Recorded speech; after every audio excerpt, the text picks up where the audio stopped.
తోబుట్టువులే అయినా ప్రత్యర్థులుగా మారిన అన్నా చెల్లెళ్ల రాజకీయం చూసాం.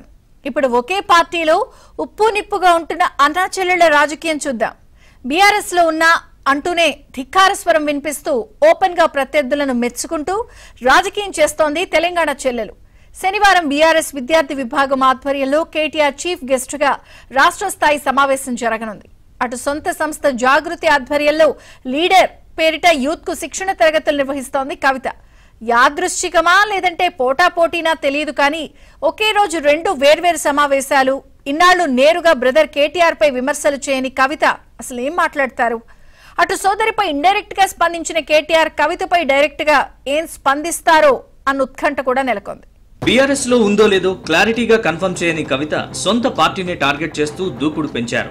పార్టీ ఎమ్మెల్సీగా ఉన్న బీఆర్ఎస్ కార్యక్రమాలకు దూరంగా ఉంటూ సొంత సంస్థ జాగృతిపైనే ఎక్కువ ఫోకస్ పెట్టారు.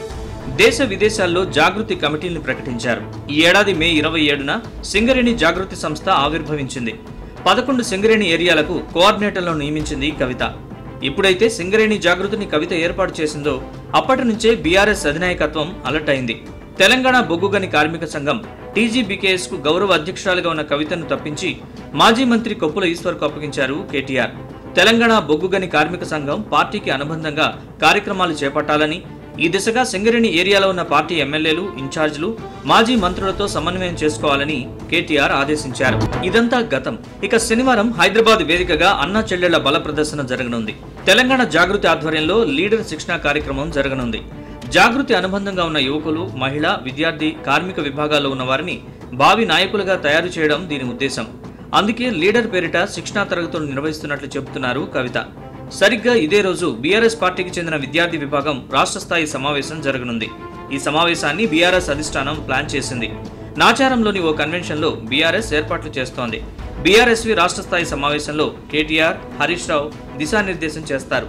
పోటాపోటీగా ఇటు బీఆర్ఎస్, అటు జాగృతి నిర్వహిస్తున్న సమావేశాలు విద్యార్థి, యువతకు సంబంధించినవే.